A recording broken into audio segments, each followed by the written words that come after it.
Hello പ്രിയ കൂട്ടുകാരെ, Calicut university 4ാം semester BCom വിദ്യാർത്ഥികൾക്ക് വാണിജ്യവും മാനവികതയും എന്ന പാഠ്യഭാഗത്ത് പഠിക്കാനുള്ള ഒരു ഭാഗമാണ് കഥകളി വേഷം ഉപയോഗിച്ചുകൊണ്ടുള്ള സെവനപ്പിൻ്റെ പരസ്യവും അതോടൊപ്പം ട്രാൻസ്ജെൻഡർ പ്രാതിനിധ്യമുള്ള ഒരു പരസ്യവും.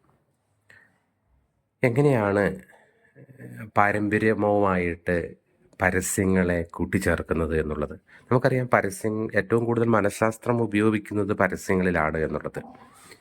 അല്ലെങ്കിൽ ഒരു ജനതയുടെ പാരമ്പര്യത്തിൽ അധിഷ്ഠിതമായിട്ടുള്ള അവരുടെ ഹൃദയബന്ധങ്ങളെയൊക്കെ പരസ്യത്തിൽ ഉപയോഗിച്ചുകൊണ്ട് ഒരു വിപണന തന്ത്രങ്ങൾ പ്രയോജനപ്പെടുത്തിക്കൊണ്ട്, അല്ലെങ്കിൽ ക്ലാസിക്കലും നാടോടിയുമായ നിരവധി കലാരൂപങ്ങളും ആഘോഷങ്ങളും പരസ്യത്തിലേക്ക് കൊണ്ടുവന്നുകൊണ്ട് മനുഷ്യൻ്റെ ചിന്തകളെ, അവൻ്റെ ഓർമ്മകളെ, അവൻ്റെ ആത്മബന്ധങ്ങളെ, അവൻ്റെ സംസ്കാരത്തെയൊക്കെ കൂട്ടിയോജിപ്പിച്ചുകൊണ്ട് വളരെ തന്ത്രപൂർവമായിട്ടുള്ള പരസ്യങ്ങൾ അണിയിച്ചൊരുക്കുന്നുണ്ട് സമകാലികമായിട്ടുള്ള ലോകത്തിൽ. അത്തരത്തിൽ ഒരു പരസ്യമാണ് നമ്മൾ 7അപ്പിൻ്റെ പരസ്യത്തിൽ കാണുന്നത്. പാരമ്പര്യ കലകളെയും ആചാരങ്ങളെയും സംസ്കാരങ്ങളെയും ഒക്കെ വാണിജ്യാധിഷ്ഠിതമായിട്ട് സമീപിക്കുന്ന രീതി.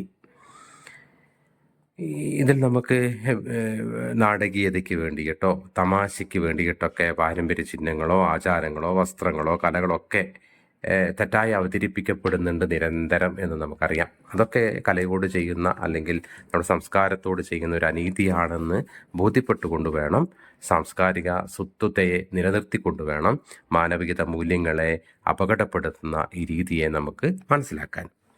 ഇത്തരം ആലോചനകളിലേക്ക് നമ്മളെ ചെന്നെത്തിക്കുന്ന ഒരു പരസ്യമാണ് കഥകളി വേഷം ഉപയോഗിക്കുന്ന 7അപ്പ് പരസ്യം.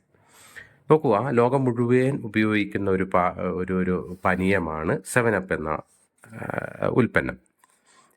കാരണം ഈ ലോകം മുഴുവൻ അറിയുന്ന ക്ലാസിക്കൽ കലയായ കഥകളിയെ അതിലേക്ക് ചേർത്ത് വയ്ക്കുമ്പോൾ ഒരു പ്രത്യേക ചേരുവയായി നമുക്ക് മുൻപിലേക്ക് എത്തുന്നുണ്ട്.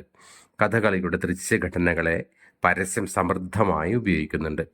7അപ്പ് കുപ്പിയുടെയും പെൺകുട്ടിയുടെയും വസ്ത്രത്തിൻ്റെ പച്ച നിറം കഥകളിയിലെ ഒരു പ്രധാന വേഷമാണ് പച്ച എന്നുള്ളത്. പച്ച വേഷത്തോട് കൃത്യമായി ഇണങ്ങി നിൽക്കുന്നുണ്ട് എന്നുള്ളതാണ് അതിലെ ഒന്നാമത്തെ ഒരു പോയിൻ്റായിട്ട് നമുക്ക് മനസ്സിലാവുന്നത്. വേഷത്തിലെ ഈ ഭംഗികൾ ആകെ കൂട്ടിച്ചേർത്ത് മിഴിവാർന്ന ദൃശ്യാനുഭവം നൽകാൻ പരസ്യത്തിന് സാധിക്കുന്നുണ്ട്. കഥകളിയിലെ പച്ചവേഷം സാധാരണയായിട്ട് ധാർമ്മികതയെയും ശാന്തതയെയും വീര്യത്തെയും ഒക്കെ അടയാളപ്പെടുത്തുന്ന കഥാപാത്രങ്ങൾക്കായിട്ടാണ് സ്വാഭാവികമായിട്ട് നാം ഉപയോഗിക്കാറുള്ളത്. ശ്രീരാമനെയും യുധിഷ്ഠിരനെയും അർജുനനെയും ശ്രീകൃഷ്ണനെയും ഒക്കെ അവതരിപ്പിക്കാൻ വേണ്ടിയിട്ടാണ് ഈ പച്ചവേഷം സാധാരണയായിട്ട് ഉപയോഗിക്കുന്നത്. എന്നാൽ പരസ്യത്തിലെ കഥാപാത്രം ദർശനപരമായിട്ടുള്ള ആഴം നഷ്ടപ്പെട്ട് വെറും തമാശയ്ക്ക് വേണ്ടിയിട്ട് ഒരു കാഴ്ചവസ്തുവായിട്ട് ഈ നിറം ഉപയോഗപ്പെടുത്തുമ്പോൾ നേരത്തെ പറഞ്ഞിട്ടുള്ള മാനവികത എന്ന് പറയുന്ന മാനവികത വെറും ഒരു വിൽപ്പന ചരക്കാക്കി മാറ്റുന്ന ഒരു തരത്തിലേക്ക് മാറ്റപ്പെടുന്നു. കഥകളി വേഷം ധരിച്ച് തെരുവിലൂടെ നടക്കുക എന്നത് യഥാർത്ഥത്തിൽ കലയോട് ചെയ്യുന്ന ഒരു അനീതിയാണ്. കഥകളി അതിൻ്റെ പൂർണ്ണതയോട് അവതരിപ്പിക്കപ്പെടുന്നത് അരങ്ങിലാണ് എന്നുള്ള കാര്യം നമ്മൾ ഓർത്തു വെക്കണം. നൃത്യവും നാട്യവും ഒക്കെ തീർന്ന അഭിനയ രീതികളിലൂടെയാണ്, വേണ്ട പരിശീലനത്തിലൂടെയാണ് ഇത് ഏറ്റവും പൂർണ്ണമാകുന്നത്. പക്ഷേ ഇവിടെ പരസ്യങ്ങൾക്ക് വേണ്ടിയിട്ട്, ടൂറിസ്റ്റുകൾക്ക് വേണ്ടിയിട്ട് നമ്മൾ ഇത്തരത്തിലുള്ള കഥകളി വേഷം കൊട്ടിയാടപ്പെടുമ്പോൾ ലോകത്തിൻ്റെ മുൻപിൽ ഇതാണ് കഥകളി എന്നുള്ളൊരു തെറ്റിദ്ധാരണ ഉണ്ടാക്കിയെടുക്കാൻ കഴിയുന്നുണ്ട് എന്ന് കൂടി നമുക്ക് ഓർത്തു വെക്കണം. പലപ്പോഴും നമ്മൾ കണ്ടിട്ടുണ്ട് പാശ്ചാത്യ സംഗീതത്തിൻ്റെ പാട്ടിൻ്റെ ചുവടുകളുടെയൊക്കെ അകമ്പടിയായിട്ട് കഥകളിയെ എഴുന്നള്ളിപ്പിക്കുന്ന രീതി കണ്ടിട്ടുണ്ട്. അതൊരു പരസ്യക്കോലമായി കഥകളി മാറ്റപ്പെടുമ്പോൾ പ്രേക്ഷകരെ ആകർഷിക്കാൻ മാത്രമായിട്ട് അതിൻ്റെ പരസ്യ നിർമ്മിതിയുടെ സാധ്യതകളൊക്കെ ഉപയോഗപ്പെടുത്തി നമുക്ക് മുൻപിലേക്ക് എത്തുമ്പോൾ ഈ പരസ്യം നേരത്തെ നമ്മൾ പറഞ്ഞ പോലെ തന്നെ സംസ്കാരത്തിൻ്റെ സ്വത്വത്തെയും മാനവികതയുടെ മൂല്യങ്ങളെയും അപകടപ്പെടുത്തുന്നുണ്ട് എന്ന് നാം തിരിച്ചറിയുക. ഇതേപോലെ തന്നെ മറ്റൊരു പരസ്യമാണ് ഭീമാ ജ്വല്ലറികളുടെ ട്രാൻസ്ജെൻഡർ പ്രാതിനിധ്യമുള്ള ഒരു പരസ്യം എന്നുള്ളത്.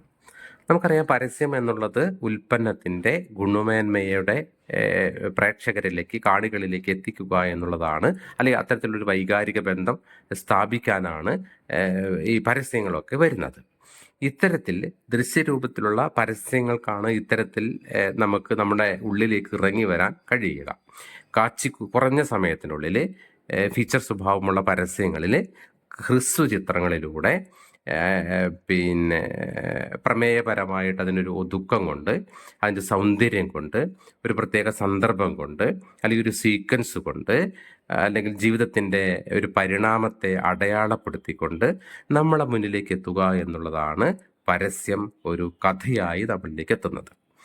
ഇത് സമകാലിക പരസ്യലോകം നമുക്കറിയാം വാണിജ്യത്തോടൊപ്പം തന്നെ സാമൂഹിക സന്ദേശങ്ങൾ നമ്മളിലേക്ക് എത്തിക്കാൻ ശ്രമിക്കുന്നുണ്ട് എന്നുള്ളതാണ്.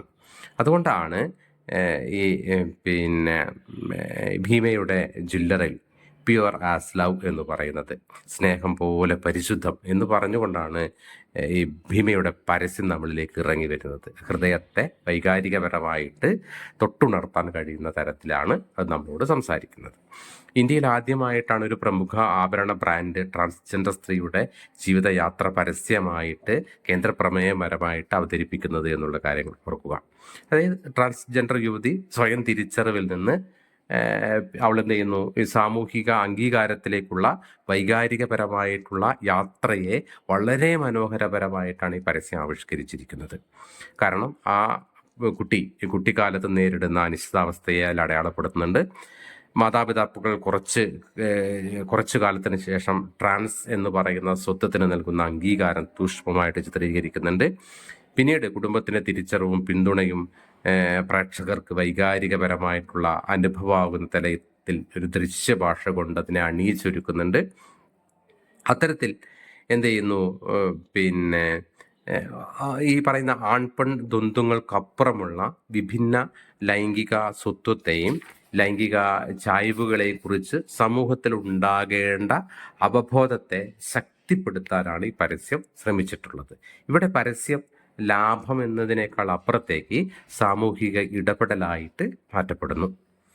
കാരണം ഇതിൽ കുടുംബം നിരാകരണത്തെക്കുറിച്ച് പറയുന്നുണ്ട്, തൊഴിൽ നഷ്ടത്തെ പറയുന്നുണ്ട്, ശാരീരിക മാനസിക പീഡനത്തെക്കുറിച്ച് പറയുന്നുണ്ട്, ആരോഗ്യ പരിരക്ഷയുടെ അഭാവം, ഇതൊക്കെ കൂടുതലായിട്ടും ട്രാൻസ്ജെൻഡർ എന്ന് പറയുന്ന സമൂഹം അനുഭവിക്കുന്നുണ്ട്. കുടുംബ സാമൂഹ്യ സ്വീകാര്യത പലപ്പോഴും ട്രാൻസ് മനുഷ്യർക്ക് കിട്ടാക്കനിയാണ്. ഇത്തരം സങ്കീർണതകളെ തമസ്കരിച്ചുകൊണ്ട് പിന്നെ വളരെ ഔചിത്യപൂർണമായിട്ട് സ്വീകാര്യത ലഭിക്കുന്ന തരത്തിൽ നമുക്ക് മുൻപിലേക്ക് ഭീമയുടെ പരസ്യം കടന്നു വരുമ്പോൾ അത് പുതിയൊരു കാലത്തിൻ്റെ പുതിയ രീതിയിലുള്ള ഒരു വായനയായിട്ട് നമുക്ക് മനസ്സിലാക്കിയെടുക്കാൻ കഴിയും. അതോടൊപ്പം തന്നെ പരസ്യങ്ങൾ സംസ്കാരത്തിനും മനുഷ്യ നന്മയ്ക്കും ഭീഷണിയായി തീരുന്നുണ്ട് എന്നുള്ളൊരവസ്ഥ കൂടിയിട്ട് തൊട്ട് മുൻപിലെ പരസ്യം, സെവനപ്പിൻ്റെ പരസ്യം വന്നപ്പോൾ അതുകൂടി നമ്മൾ വായിക്കേണ്ടതുണ്ട് എന്ന് ഓർമ്മപ്പെടുത്തുന്നു. Okay, thank you.